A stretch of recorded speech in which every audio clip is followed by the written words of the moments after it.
Sometimes managing money can feel overwhelming or confusing. If you're wondering how to manage your money but aren't sure where to start, you are not alone. So today we're talking about some tips for money management to help you manage your money without going crazy.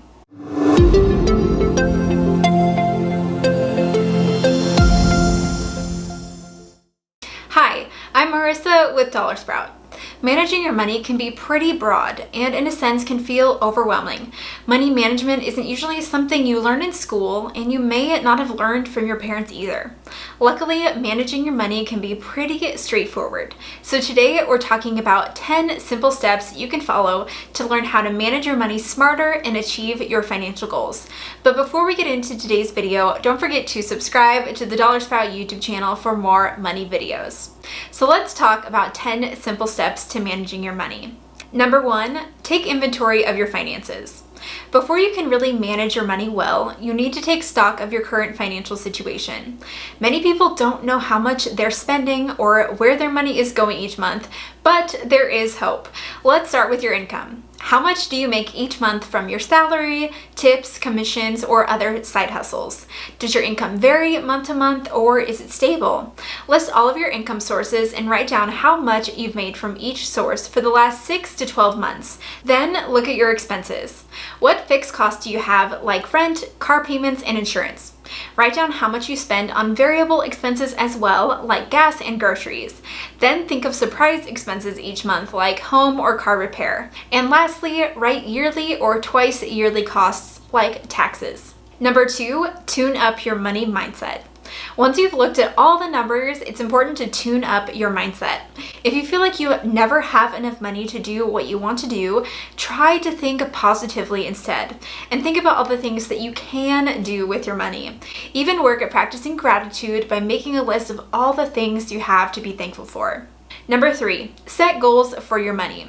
Having a why for your life is so important, and you can use your money as a resource to help you work towards that why. You might want to manage your money better so you can quit your high-stress job. Or maybe you want to save enough money to pay for college for your kids. When my husband Jacob and I were paying off $87,000 of student loans, our why was so that we could have a house someday. It was what helped motivate us to continue on our financial journey. So think of your goals and your why for the short and long term. Number 4, make a financial plan. Once you know your money goals, it's time to come up with a plan based on your financial priorities. Experts recommend paying off high-interest, unsecured debt like credit cards first, then focus on lower-interest, secured debt like car loans. If you've paid off your high-interest debt, you may want to start focusing on saving for retirement or a down payment on a house. Ultimately, it's up to you to decide what to focus on first. So think about your goals and pick the areas you'd like to prioritize. Number 5. Establish a monthly budget. Creating a budget is an important part to learning how to manage your money. And once you know how much you make and roughly know your expenses and goals, you can establish a monthly budget. There are a few different budgeting methods that you can use. First is a zero-based budget, which helps you to account for every dollar you make. It means that all of your income equals all of your expenses and savings. You can also use the 50-30-20 budgeting method, where 50% of income goes to needs, 30% to wants, and 20% to savings or debt. You can even use cash envelopes as a physical way to see how much you have budgeted for categories that are easier to go over on, like groceries, eating out, and personal spending. Number 6, tracking your spending. Once you create a budget, it's important to be tracking your spending. There are different apps you can use to help you, like You Need a Budget, Mint, and Personal Capital. These connect to your credit card and banking accounts and allow you to assign expenses to a category. You can also track your expenses with Excel or pen and paper. Number 7, building an emergency fund. Having an emergency fund is a very important first step to managing your money. Unexpected expenses always pop up, but when you have an emergency fund, you'll have the money you need when your car breaks down or you need a new water heater. It provides a great sense of security.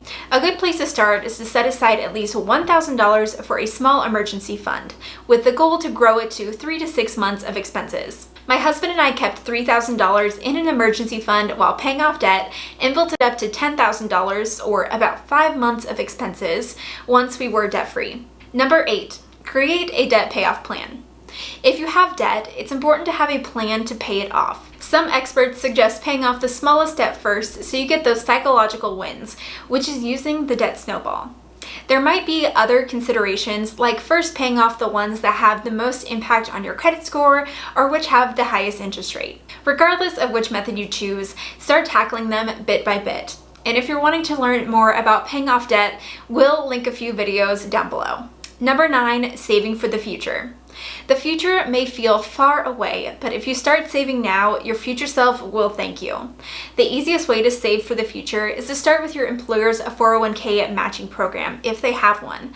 This is a great program to take advantage of by putting in at least the amount needed to get your full employer's match.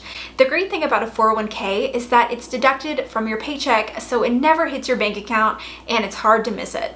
If you don't have a 401k or you've maxed it out and want to invest in other ways, look into other options such as IRAs. Remember that saving early gives your retirement account many years to compound, so your money can earn even more money. Number 10, don't neglect your credit report. Your credit report impacts nearly every area of your financial life, so don't forget about this financial tool. Checking your credit report is totally free, and by doing so, you can make sure all of your accounts are in good standing and no one has stolen your identity. Your credit report is important for many reasons. It can save you thousands of dollars in interest over the years. So if your record isn't clean, fixing your credit score is a wise choice. Ultimately, managing your money doesn't have to be a challenge, and these 10 money management tips are a great place to start. Whether it takes months or years to complete the steps above, you'll be on your way to achieving your financial goals. So I hope you enjoyed today's video. If you did, go ahead and give it a thumbs up, and don't forget to subscribe to the DollarSprout YouTube channel for more money videos. Leave us a comment below to let us know which of these is easiest and maybe hardest for you to start, and we'll see you guys in the next video. Bye!